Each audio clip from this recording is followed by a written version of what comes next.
Ce programme Imano, c'est 650 000 € mobilisés, c'est 8 partenaires financeurs, 14 SAD investis dans le programme actuellement et il a concerné jusqu'à 19 SAD. Et c'est plus de 70 professionnels formés lors de la phase 3, avec un total de 33 jours de formation réalisés pendant cette phase, et évidemment encore plus à venir, puisque je crois qu'on attend tous la fameuse phase 4 qui est en train de se profiler. Donc, à nouveau, merci à tous d'être là aujourd'hui, d'avoir suivi ce programme.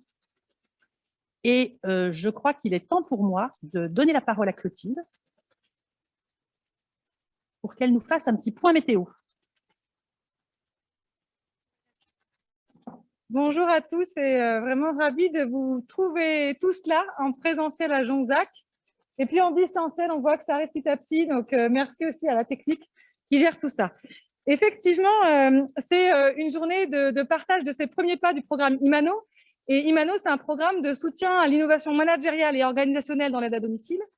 Et quand on parle de l'innovation managériale et organisationnelle, on parle finalement de relations les uns avec les autres, d'intelligence collective. Et pour ça, en fait, on s'est dit qu'il fallait dans un premier temps, avant d'être en relation, d'être déjà en relation avec soi-même. Et donc, ce qu'on vous propose rapidement pour commencer, c'est déjà en fait de prendre un temps pour vous, parce qu'on peut nourrir la relation que lorsqu'on a finalement pris du temps pour soi.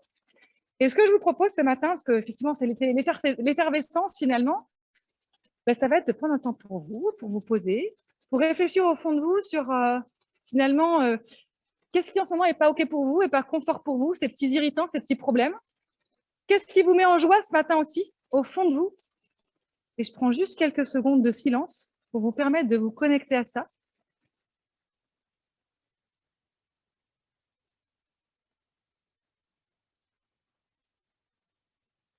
Et donc ensuite, on va se le partager, cette petite météo du jour. Je vous propose aussi qu'on fasse fonctionner ce corps. Alors les aides à domicile, les infirmiers qui sont sur le terrain, ils le savent bien, le corps est énormément mis à l'épreuve finalement. Et donc ce matin, ce que je vous propose aussi, c'est finalement, on va parler de notre météo du jour en se levant, parce que ça va permettre aussi de se déverrouiller le corps. Et ceux qui sont en distanciel, on vous propose aussi de vous lever pour votre météo du jour. Et d'activer votre caméra. Merci Muriel. Pour ceux qui sont en caméra, je vous propose en fait que cette météo, vous puissiez nous l'exprimer avec le corps. Alors, la météo, c'est quoi? Nous, à Jonzac, on a un super temps. J'espère que chez vous, c'est pareil. Nous, on a un super temps, mais au fond de vous, avec ces petites secondes de centrage que vous avez pu faire, c'est quoi? Est-ce que ce matin, c'est soleil? Et là, je veux voir comment vos soleils rayonnent. Est-ce que c'est plutôt encore nuageux? J'en connais qui, quand on se voyait dans les journées Imano, ils ne sont pas du matin. Donc, voilà, est-ce que c'est plutôt encore nuage? Donc, le soleil, c'est comme ça, il peut rayonner comme vous voulez. Le nuage, c'est comme ça. Ou est-ce qu'il y en a pour qui le sac à dos est vraiment très lourd en ce moment et c'est encore orage? Alors, je vous propose de nous le mimer pour qu'on puisse voir aussi, se reconnaître dans nos soleils, dans nos nuages ou dans nos orages et prendre soin de ceux qui sont peut-être pas en forme ce matin. Alors, montrez-nous quelle est votre météo du jour avec vos mains.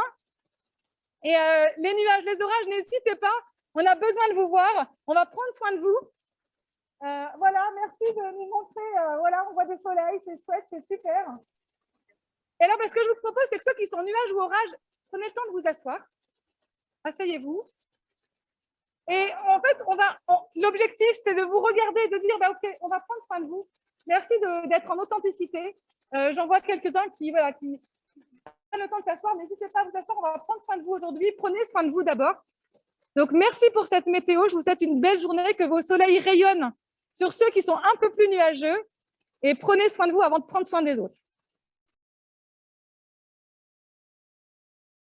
On va commencer donc à donner la parole à nos intervenants. Et je vais commencer par donner la parole à Françoise Janson, qui est en distanciel. Françoise, si vous voulez prendre la parole, c'est à vous. Alors, je pense que vous avez votre micro éteint. Est-ce que vous m'entendez? Parfait. D'accord, parce que moi, je ne vous entends pas très bien. Alors, d'abord, je vous prie tous d'excuser mon absence, mais j'ai dû au dernier moment changer mes plans et je ne pourrai vous rejoindre que cet après-midi. Je vous prie de m'en excuser. Je me présente parce que je crois que Marielle ne l'a pas fait. Donc, je suis Françoise Janson, je suis actuellement conseillère régionale en charge de la santé et de la silver economy au Conseil régional Nouvelle-Aquitaine et par ailleurs médecin en EHPAD. Alors, je suis très heureuse et je tiens tout particulièrement à remercier aujourd'hui le Gérontopole, bien sûr, Magali Doré pour AG2R La Mondiale, la CARSAT, je ne vois pas la personne qui doit parler, mais la CARSAT, et puis surtout Clotilde Berge, qui ont depuis 3 ans permis que ce projet voit le jour et soit mené. Alors, ce projet, moi, il me tient particulièrement à cœur depuis plusieurs années. Il a été conçu avec Épar Autonome Lab puis le Gérontopole pour 3 raisons. D'abord parce que nous sommes dans une région dont le vieillissement n'est pas à savoir. Tout le monde sait que près de 30% de la population de la région a plus de 60 ans et puis ça va augmenter. Deuxième chose, quand j'ai fait le tour de la région pour faire le schéma des formations sanitaires et sociales, il y a un sujet qui est revenu tout le temps. Dans toutes les discussions que nous avions, nous avons fait une journée par département au minimum.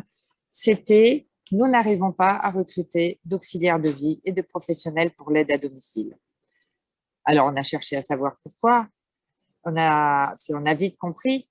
Et je ne vais pas faire un tableau des difficultés de ces métiers, de ces très beaux métiers, mais de ces métiers très difficiles de l'aide à domicile, des conditions de travail, des conditions de rémunération, des problèmes de transport, des problèmes de santé, et puis surtout du fait que ce métier, qui finalement concernait quelques personnes il y a 20 ans, s'était brutalement transformé et que là où il y avait partout dans la région des petites structures d'aide à domicile, on se retrouvait avec des grosses structures qui avaient grossi très très rapidement et dont on se rendait compte qu'elles avaient énormément de difficultés de recrutement, d'organisation, qu'effectivement le métier n'était pas simple, mais quand vous passez en quelques années de 10 salariés à 100, 150, 200, 300 salariés, vous passez de l'artisanat à une véritable ETI. Et malheureusement, sans avoir forcément le temps de s'y préparer. Et l'idée d'Imano, ça a été de se dire qu'on avait vu, en rencontrant des structures d'aide à domicile, dans lesquelles ils arrivaient à avoir un grand nombre de professionnels à temps plein, dans lesquels ils arrivaient à fidéliser les professionnels, à leur proposer des plans de carrière quelquefois. Ils arrivaient même c'était même des structures à domicile, d'aide à domicile, qui arrivaient à être bénéficiaires et avec cet argent d'avoir la possibilité de faire former leurs professionnels. Et du coup est venue l'idée que comment on accompagnait, comme le conseil régional accompagnait les entreprises, les industries, avec un programme qui s'appelle Usine du futur et qui est un programme de formation des managers, de formation d'abord effectivement pour rénover leurs usines, mais aussi surtout sur le management, sur la qualité de vie au travail, sur la participation des salariés. Eh bien, on s'est dit qu'on pouvait faire pareil pour les structures d'aide à domicile, qui sont des entreprises qui sont partout sur le territoire et qui sont tellement essentielles. Donc, on a construit ce projet puisqu'on sait maintenant qu'il y a des organisations, des types de management. Alors, tout le monde connaît Buurtzorg, mais il y en a plein d'autres et je remercie encore Clotilde qui nous a permis d'en découvrir beaucoup et qui peuvent correspondre beaucoup mieux au management de structures qui ont pris une telle ampleur et qui ont tellement besoin de recruter et qui sont en plus des structures, des entreprises, des associations qui ne travaillent qu'avec l'humain et on sait bien que c'est ce qui est le plus difficile. Voilà. Voilà pourquoi nous avons participé à ce projet. Je crois que la région y a mis 250 000 €. Voilà pourquoi je suis très heureuse qu'il ait été piloté par Clotilde.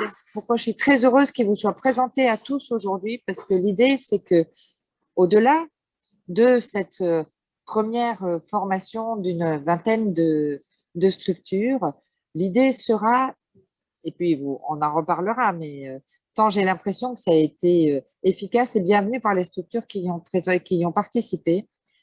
L'idée est ensuite de diffuser davantage cette formation pour qu'un maximum de professionnels, de dirigeants de structures et de leur staff intermédiaire et de leurs salariés puissent bénéficier de ces formations, puissent transformer leurs modalités de management pour avoir des salariés heureux, pour avoir des salariés engagés, pour bien recruter et pour avoir des structures qui fonctionnent bien parce que, in fine, c'est d'être au service des personnes qui vieillissent ou des personnes porteuses des handicaps.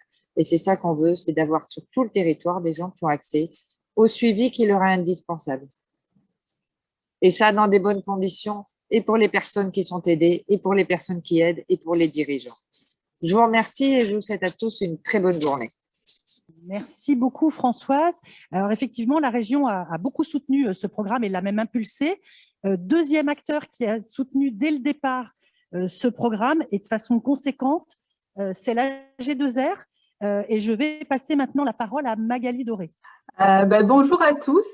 C'est un plaisir de vous retrouver parce que j'en avais vu certains d'entre vous, c'était à Limoges, il me semble, avant le Covid.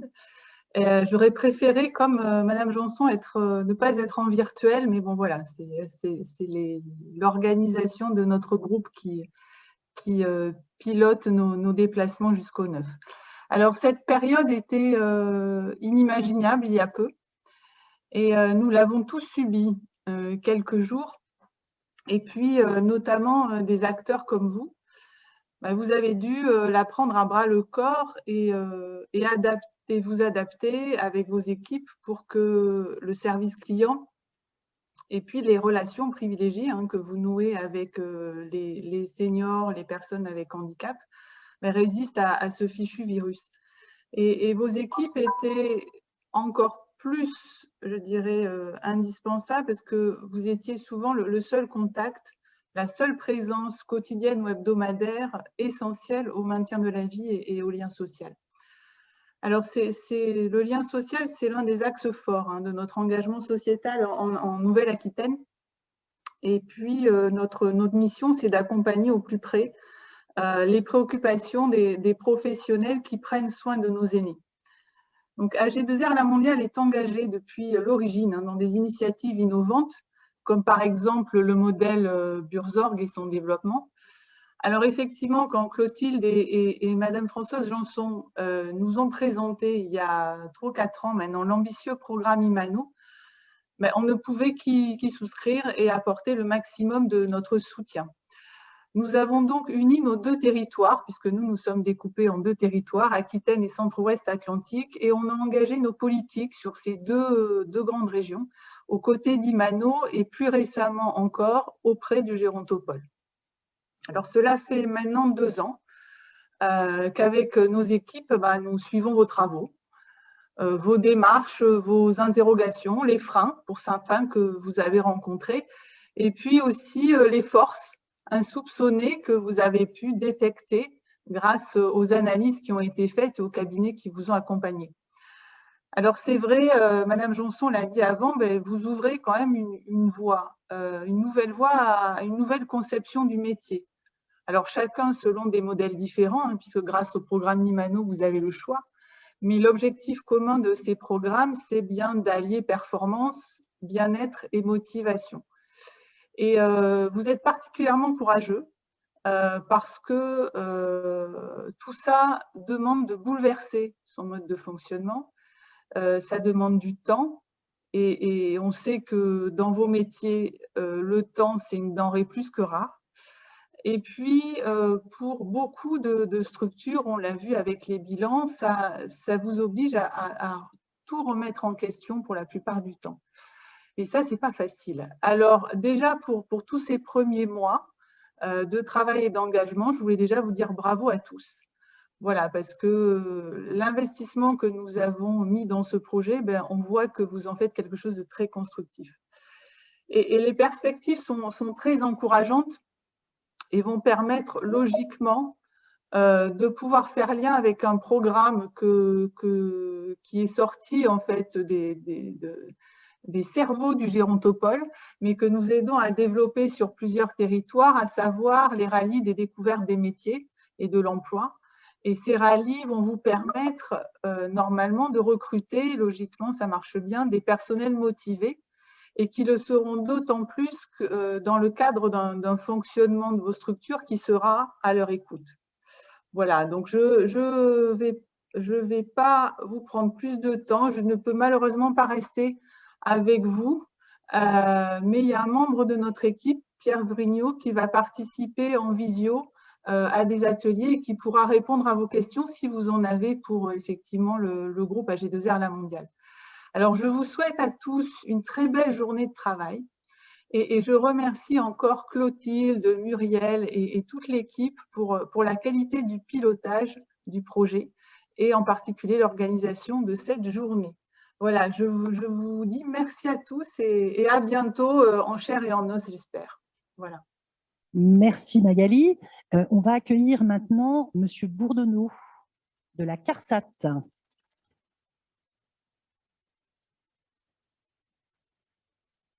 Bien, mais bonjour à toutes et à tous. Donc Nicolas Bourdonneau, je suis ergonome en fait à la CARSAT Aquitaine, donc caisse d'assurance retraite et santé au travail. Mais je représente ici parce que nous ne sommes pas encore, malgré la régionalisation, nous ne sommes pas encore reliés. Je représente aussi la CARSAT Centre-Ouest, voilà, qui est basée à Limoges et qui est opérant ici. Bon, la participation du réseau CARSAT, le soutien de la CARSAT paraît naturel. Vraiment par rapport déjà aux enjeux de la journée, par rapport au secteur. Hein. Deux actions essentielles, de la CARSAT par rapport à ce secteur. L'action sanitaire et sociale, qui a quand même pour objectif le bien vieillir et l'anticipation de tout ce qui est perte d'autonomie, l'aide directement aux personnes fragilisées. J'en veux pour preuve le projet Oscar, d'aide personnalisée, ou alors des actions collectives comme le programme Aidant Aidé, qui est aussi soutenu par le département que je représente, les risques professionnels. Donc, bien vieillir la partie retraite, la CARSAT s'occupe des retraites, mais aussi de santé au travail, et donc des professionnels du secteur. On a des indicateurs, ça a été rapidement évoqué en introduction, mais qui sont quand même relativement inquiétants, surtout ici dans cette région. Donc voilà, la participation de fait est naturelle. Nous sommes assureurs du risque professionnel. C'est vrai que d'un côté, il y a des enjeux du bien vieillir, mais aussi, par rapport au travail qui est mené, des enjeux de préservation des ressources qui permettent aux personnes qui sont aidées de bien vieillir. Donc, l'action sanitaire et sociale et les départements des risques professionnels dans les CARSAT, dans nos deux CARSAT, pilotent un projet qui s'appelle Aidant Aidé et qui s'adresse donc à la fois aux aidants familiaux, professionnels, mais aussi aux personnes aidées, donc de manière à ce que les conditions de travail des uns influent sur le bien-être des autres. Voilà. Le soutien aussi de la CARSAT paraît, je dirais, d'autant plus évident que ce sujet est un sujet fort parce que de notre point de vue, du point de vue des risques professionnels, là, je m'adresse vraiment, je parle en tant que représentant de ce département, on sait que l'organisation est un levier très important vraiment pour l'amélioration des conditions de travail et pas forcément sur votre secteur d'activité, mais dans tous les secteurs d'activité, c'est un levier qui est difficile à mobiliser. Donc, nous sommes vraiment en attente vraiment très forte d'avoir des premiers retours. Je suis moi très en attente personnellement des échanges entre nous cet après-midi pour pouvoir un peu progresser sur le sujet, car les leviers, c'est un levier vraiment à double tranchant. Ça peut être un levier très favorable pour l'amélioration des conditions de travail, mais aussi on a des retours parfois de difficultés que peuvent rencontrer les gens et puis au contraire de quelque chose qui pourrait à un moment dégrader aussi les conditions de travail. Donc voilà, il y a des enjeux très forts, voilà, parce que l'organisation est un levier qu'il faut nécessairement interroger pour améliorer les conditions de travail. Nous sommes vraiment très heureux de participer à cette journée. Et forcément, vous l'avez compris, très, très en attente aussi de vos échanges, de profiter de cette journée enfin collective pour pouvoir nourrir nos échanges et aussi nourrir nos réflexions. Donc voilà, je remercie à nouveau les organisateurs, bien entendu, et puis je vous souhaite à toutes et à tous une bonne journée.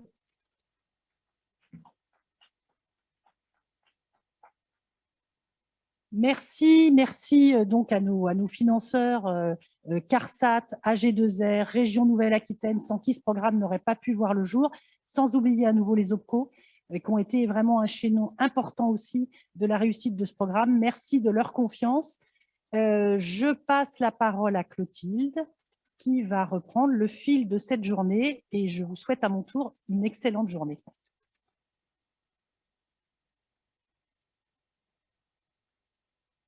Merci Muriel, merci à tous et merci effectivement encore aux financeurs.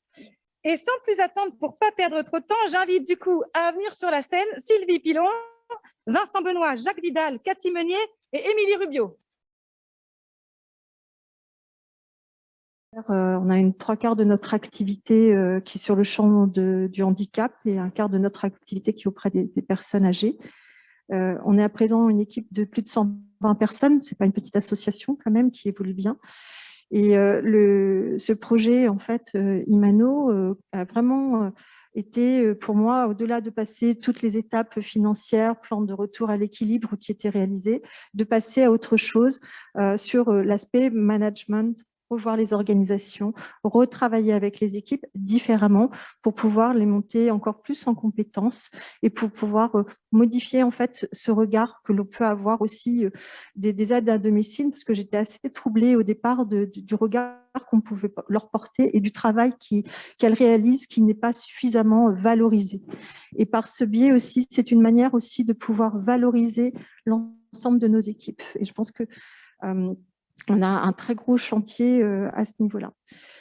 Donc, ma motivation, elle a été surtout de mettre en valeur ce que faisaient toutes nos aides à domicile.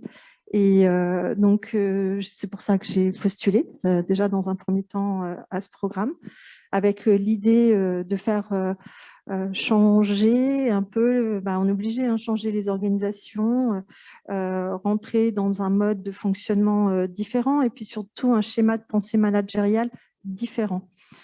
Et surtout de pouvoir embarquer tout le monde, embarquer le middle management, embarquer les équipes administratives, embarquer nos aides à domicile et s'appuyer aussi sur la connaissance de chacun. Écoutez beaucoup, je pense qu'on n'écoute pas suffisamment ce que nous disent les personnes qui sont au quotidien auprès de nos bénéficiaires, parce que c'est elles qui vivent en fait toutes les difficultés et c'est de pouvoir travailler dans de bonnes conditions, sans stress, avec plaisir, retrouver du plaisir dans le travail et en étant serein, en sachant pourquoi je vais travailler et qu'est-ce que je dois faire au quotidien. Donc, le choix aussi, je ne sais pas si je dois enchaîner sur les choix qu'on a pu faire au départ. Je te donne la parole sur tes Très choix. bien. Vincent, impeccable. Bonjour à toutes et à tous. Donc Vincent Benoît, directeur du CIAS du Grand Dax, dont le service d'aide à domicile est l'un des services. Alors, nous, notre implication, mais écoutez, elle s'est faite, on va dire, de manière un petit peu décalée, parce qu'on n'avait pas forcément vu l'information passer au départ. Mais ce qui était important pour nous, c'était de réagir. Alors, réagir face à quoi? Mais tout d'abord, par rapport à un certain nombre de faits. Le service d'aide à domicile au niveau du Grand Dax, c'est 150 à 160 000 heures, 140 agents qui partent tous les jours chez les bénéficiaires. Et un certain nombre de problématiques partagées par tous ici et certainement bien ailleurs. Des problématiques d'absentéisme, des problématiques d'implication de collègues, des problématiques aussi d'image du bénéficiaire envers nos agents. Et lorsque je suis arrivé en 2016, j'ai réalisé un audit avec les collègues. Et il y a aussi un élément qui nous a profondément choqué, c'était la place de l'aide à domicile dans le fonctionnement du service. On en était à un service public à tout prix. Donc les agents devaient, quoi qu'il arrive, effectuer leur mission. Que les bénéficiaires soient arrogants avec eux, insultants avec eux, il fallait le faire. Que des problématiques physiques aussi se posent dans le logement, il fallait le faire. Que les bénéficiaires demandent à nettoyer la table de salon du jardin, il fallait le faire. Enfin, c'était vraiment problématique.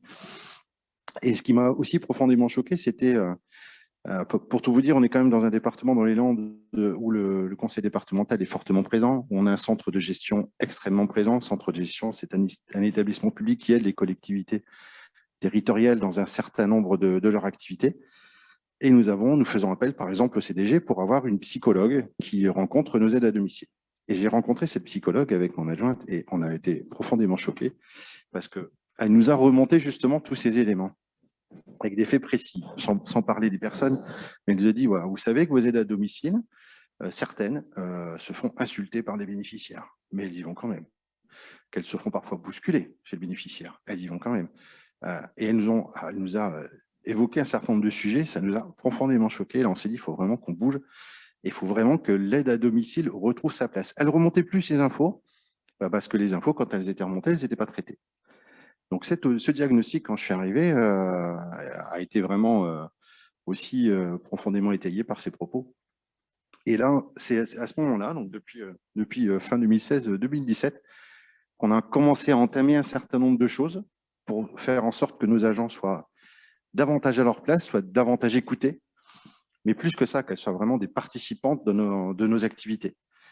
Et lorsqu'on a entendu parler du premier Mano, alors c'était une de mes élus qui avait participé à une réunion à la région qui m'en avait informé, on s'est dit que c'était le moment d'aller plus vite, de passer des étapes plus fortes et de vraiment d'entamer un mouvement de fond, de ne plus faire que des petites touches, en les invitant à des réunions à droite à gauche, etc., mais vraiment de changer nos méthodes de travail, de changer nos pratiques et de faire en sorte qu'elles aient vraiment leur place, mais pas qu'elles du coup. Parce que comme on a beaucoup travaillé sur les aides à domicile, ensuite j'ai l'équipe administrative qui m'a dit nous aussi, vous occupez beaucoup des autres, mais nous aussi on existe. Et donc on a souhaité vraiment, à travers le programme Imano, trouver un nouveau fonctionnement transversal où chacun vraiment se sente bien, où chacun est impliqué, où chacun a son mot à dire, où il y a de l'écoute, où il y a vraiment un travail collectif. Et c'est vrai que les différentes présentations qu'on a pu avoir, mais on va y venir après, nous ont vraiment permis justement de nous éclairer, de trouver ce qui pour nous est le meilleur chemin, mais sachant que dans chaque approche, il y a des choses intéressantes à prendre. Mais voilà pourquoi on s'est engagé, pour vraiment partir sur un mouvement de fond où chacun puisse trouver sa place, notamment les aides à domicile. Merci Vincent. Jacques, je te laisse prendre la suite.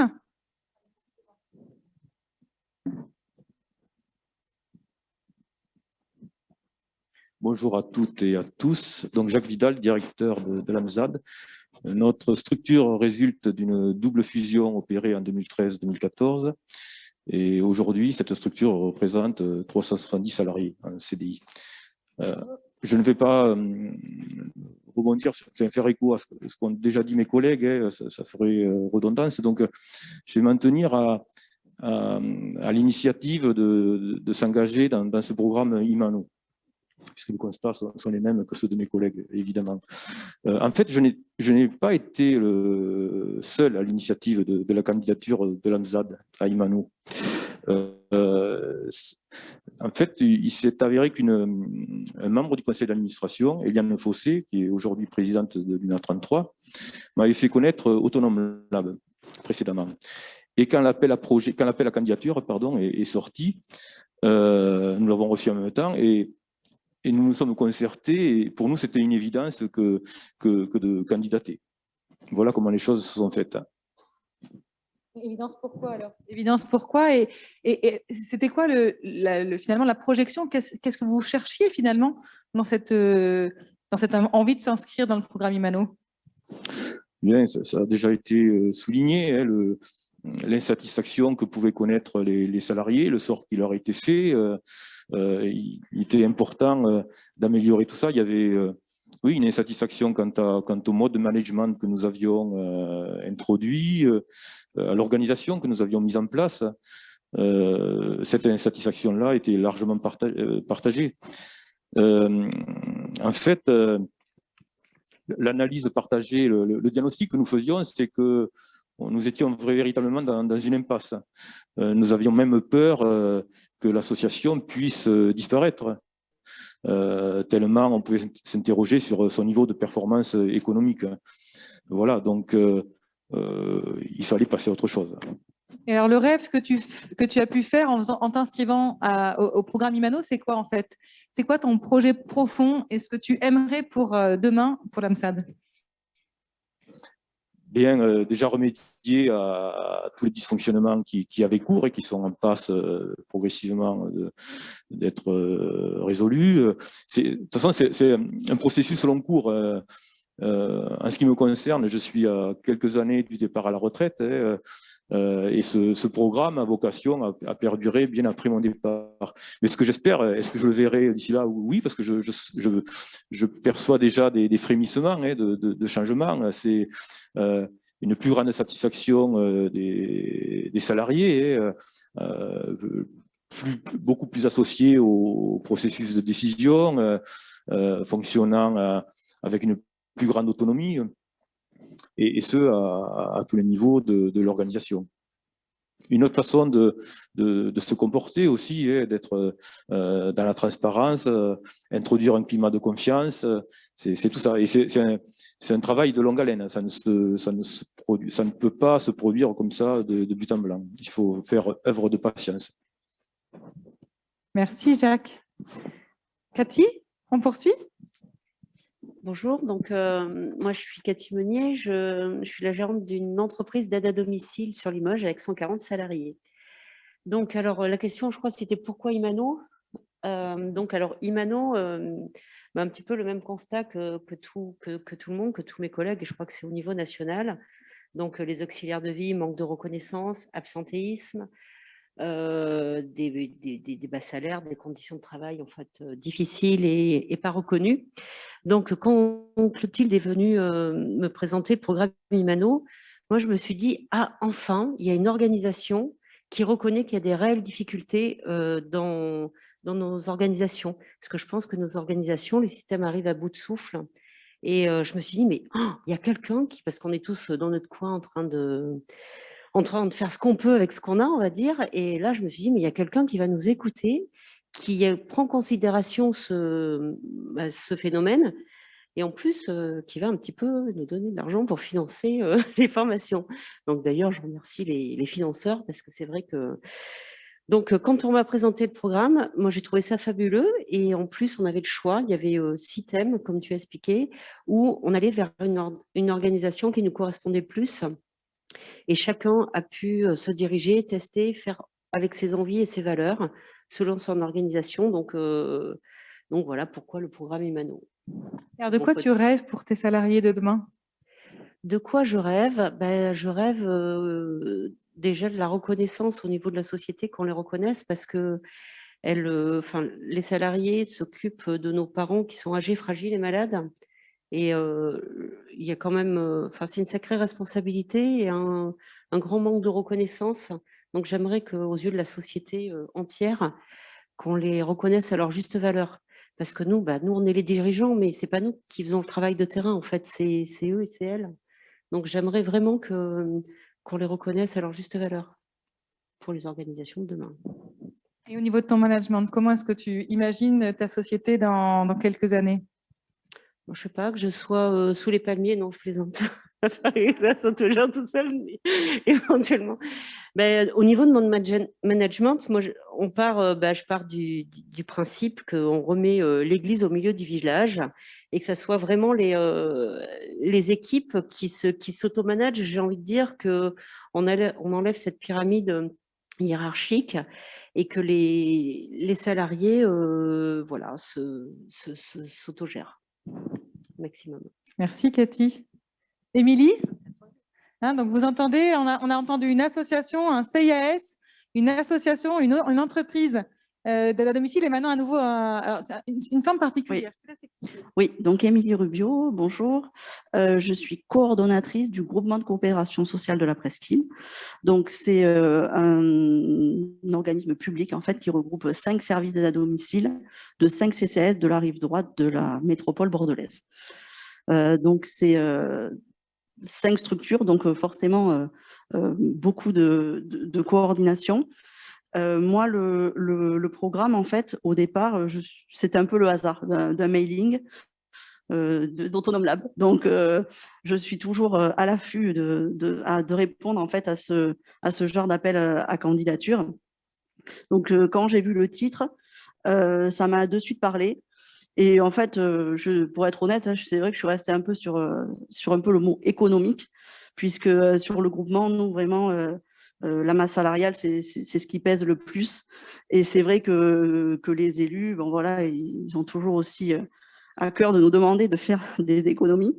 Donc, je me suis dit peut-être que dans ce programme, on va pouvoir aussi nous aider pour essayer de faire baisser, en fait, c'est l'absentéisme qui pèse, nous, énormément sur notre service.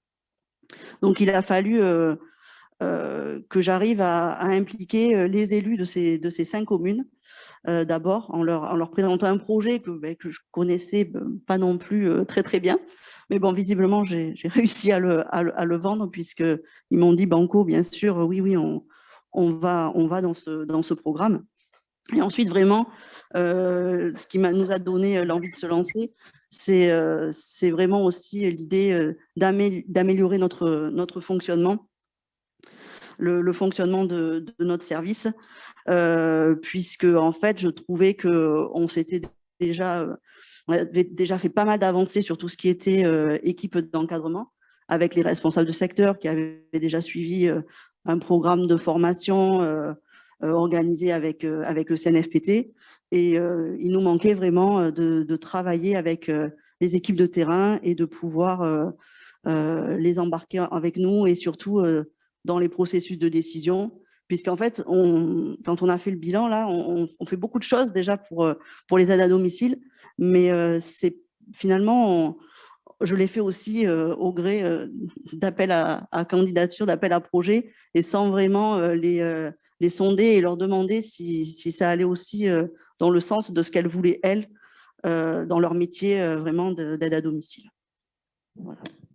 Merci déjà à tous les 5. Ce que j'entends, et alors, ce qui est très intéressant, c'est qu'on a quand même 5 structures de statuts juridiques différents, de tailles différentes, de territoires différents. Vous voyez, on a, je crois, 8 départements sur les 12 qui sont investis dans le programme Imano.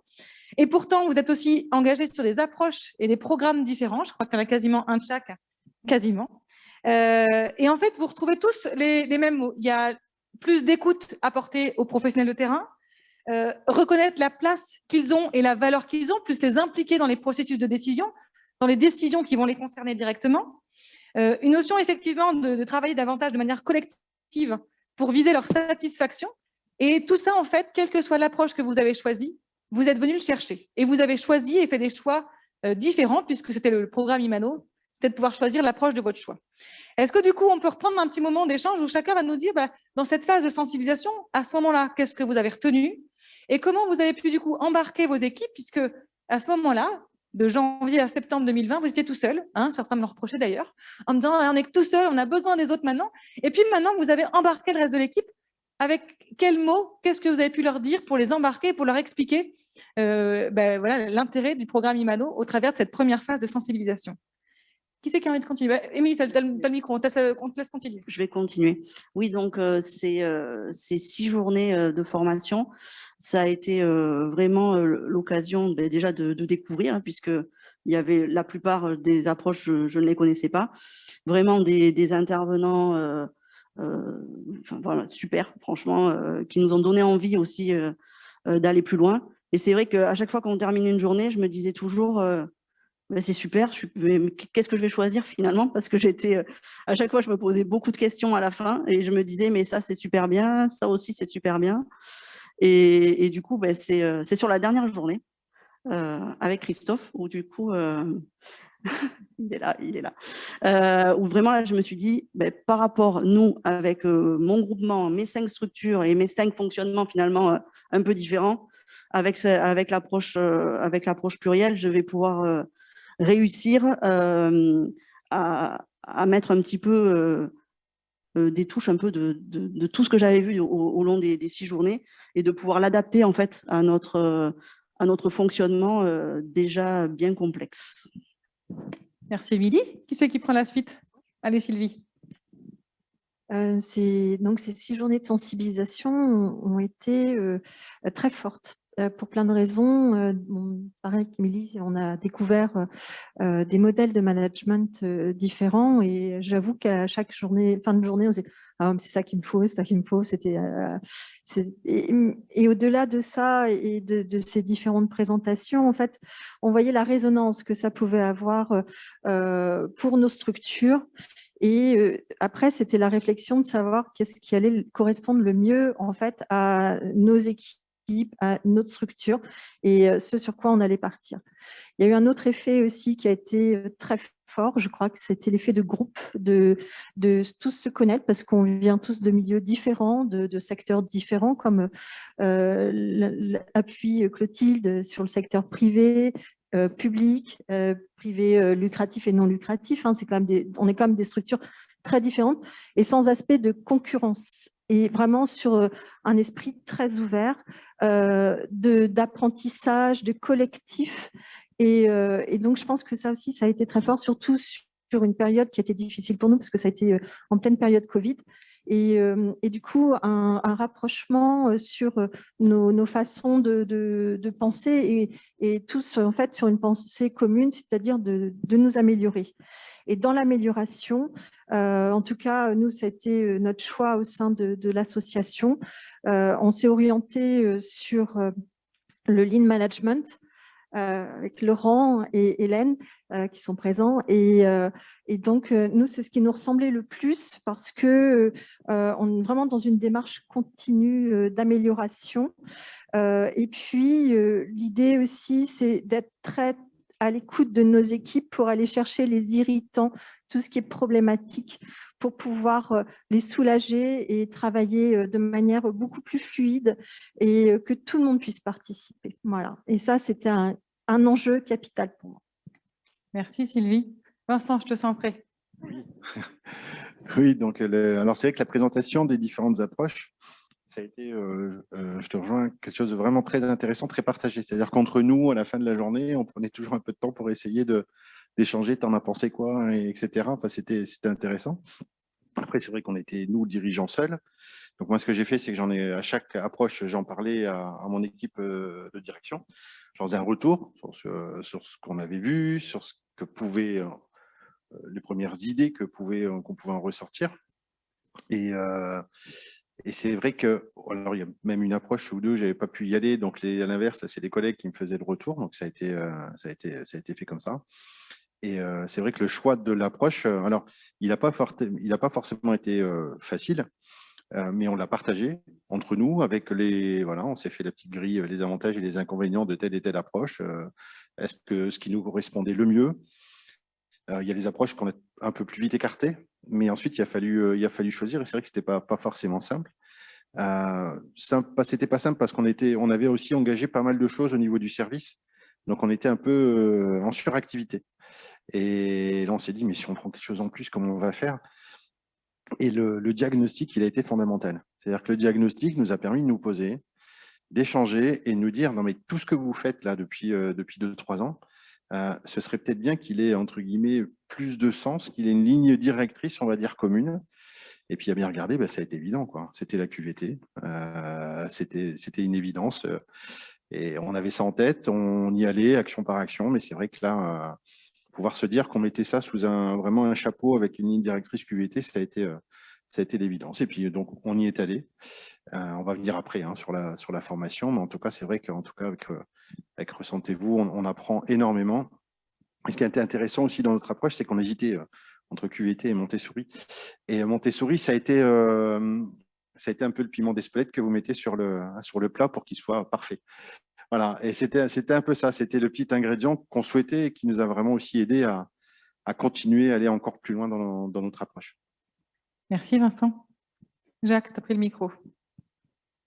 Un point commun à ces 6 approches, c'est le leitmotiv quant au fait que le changement ne peut réussir que si le dirigeant est prêt à changer. Et en fait, cette phase de sensibilisation qui a duré quasiment une année a été l'occasion d'un long cheminement, un travail de questionnement sur moi-même. Et en fait, ça a permis de mûrir, effectivement, comme l'a dit Vincent, comme l'ont dit Vincent et Émilie, ça s'est fait un peu naturellement. Et ce choix, en ce qui concerne l'AMSAD, il a été partagé au sein du CODIR, du CSE. Voilà, ça a été une évidence pour nous. En plus, on était arrivé à maturité. Je ne l'ai pas évoqué tout à l'heure, mais j'aurais pu le dire. Et, je pense qu'il y avait convergence au niveau de l'ensemble de l'association et parmi toutes les parties prenantes quant à la nécessité de changer. Ce qui me semble important à souligner, c'est que la sensibilisation aux 6 approches, elle était particulièrement bien conçue. ça répondait à une logique. Ce que je tiens aussi à dire et qui a nourri mon cheminement, c'est que je me suis beaucoup documenté.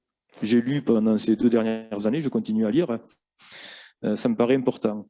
Et c'est vrai que cette phase de formation-action, elle a été propice à l'intégration de concepts et maintenant de passage à l'acte.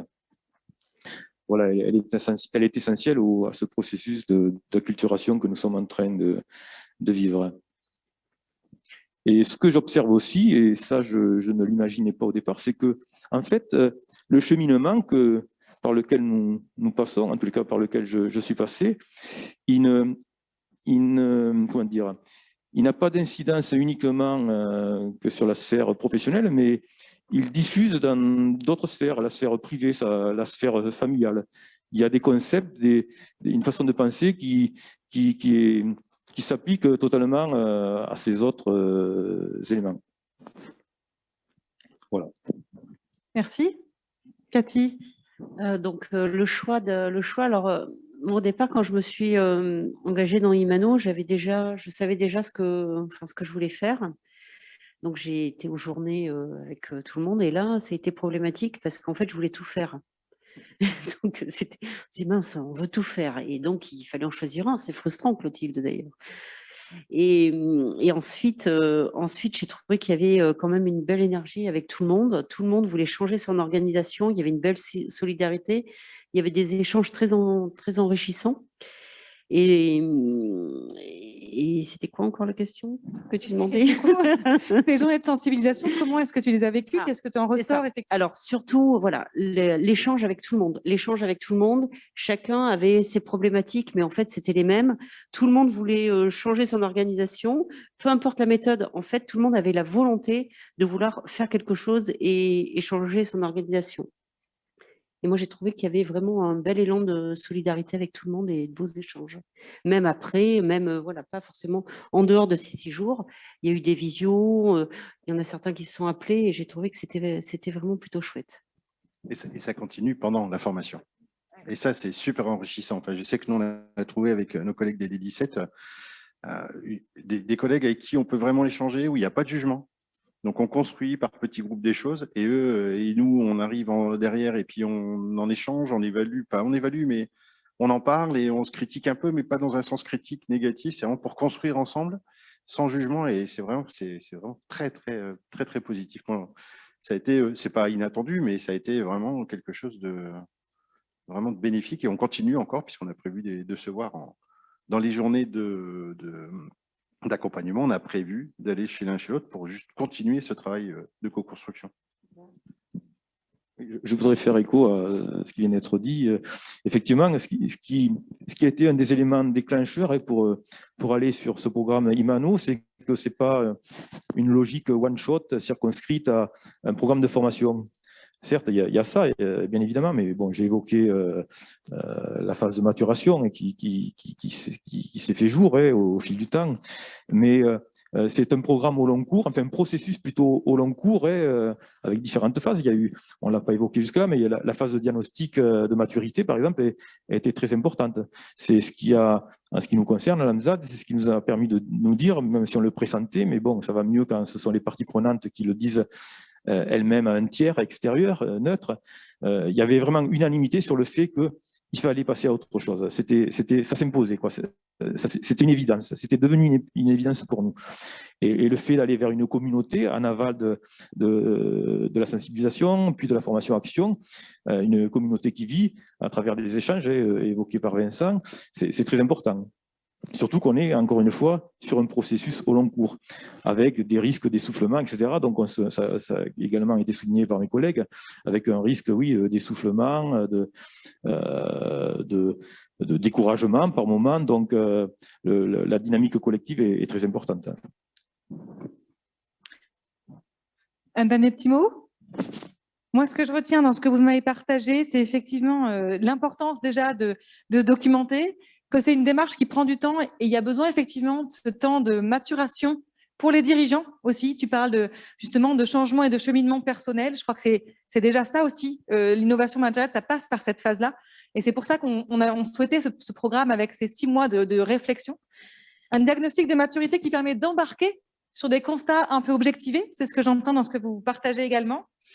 Et puis finalement, une communauté qui permet de s'entraider aussi et qui a permis finalement de faire tomber toutes les barrières possibles de statut juridique, de taille, de territoire, et qui permet finalement de vous entraider. Et c'est un vrai plaisir de voir que ça se maintient finalement. Vous êtes plusieurs à continuer à vous écrire, Et puis la communauté Imano. Cette communauté Imano, en fait, on a voulu la mettre en place pour toutes ces... Au début, en fait, on avait 19 SAD qui ont suivi les 6 jours de sensibilisation. Et puis, on a fait 15 diagnostics de maturité. Les autres ont dit que c'était trop tôt pour elles, vu le changement que ça a nécessité pour eux, c'était trop tôt. Changement de gouvernance, changement d'élus, changement de fusion également.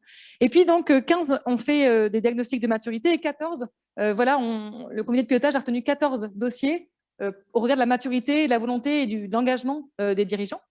Et en même temps, on voulait que les 19 qui s'étaient embarqués au départ puissent continuer à profiter de ces échanges-là et à continuer à s'entraider. Et puis en même temps, on s'est rendu compte aussi qu'on en avait 2-3 copains dans la Nouvelle-Aquitaine qui avaient déjà commencé à s'embarquer. Et je tiens à les remercier parce qu'ils sont là tous les deux, Rodolphe Leliard et David Lenorcy, qui se sont embarqués dans des changements depuis plus de temps que nous. Et ils ont accepté aujourd'hui de venir partager aussi leur retour, leur expérience de 3 ans. Et donc, ce sera effectivement très profitable cet après-midi d'entendre aussi leur regard avec des projets différents ou avec des projets déjà bien avancés. Et cette communauté Imano, elle a vraiment vocation à s'élargir, à s'étoffer avec tous ceux qui auront mis le pas, qui auront embrayé dans cette démarche de transformation, parce que c'est ce qu'on s'est rendu compte ensemble, ça permet vraiment de se soutenir, tu le partages. Essoufflé, donc tout l'enjeu, c'est vraiment de se partager et de s'entraider pour que ça ne retombe pas. Et ce qui est chouette aussi, c'est que dans la phase 3, les équipes ont pu se rencontrer aussi. Et donc, c'est ça aussi qui compte, c'est que les équipes se rencontrent entre professionnels de terrain, entre encadrants intermédiaires. Est-ce que quelqu'un veut dire un dernier petit mot? Moi, je vois que Sylvie... Oui, si c'était à refaire, sans problème, moi, je repartirais tout de suite sur ce projet Imano. Parce que, au-delà de ces belles rencontres, mais c'est vraiment, on apprend beaucoup. On a appris beaucoup, ça nous fait nous élever intellectuellement, donc ça c'est très puissant. Ça nous ouvre l'esprit sur différentes méthodes de management, ça nous remet en question, ça c'est important. Et puis surtout, on peut le mettre en pratique. Et ça, c'est génial. Parce qu'il y a des fois, on va à des formations et puis voilà, on suit le programme de formation, il ne se passe rien derrière. Tandis que là, c'est tout l'opposé. En fait, tout est mis en œuvre pour que ça soit pratico-pratique et qu'on puisse en bénéficier rapidement et qu'on puisse mettre d'entrée de jeu nos équipes à contribution et les faire participer et leur faire vivre en fait ce qu'on est en train de vivre dans le programme Imano. Et ça, c'est génial. Merci à vous. Merci pour ce témoignage. Je pense que les OPCO, vous avez entendu, c'est une mise en œuvre pratico-pratique. Merci beaucoup à tous les 5. Merci beaucoup. Et puis...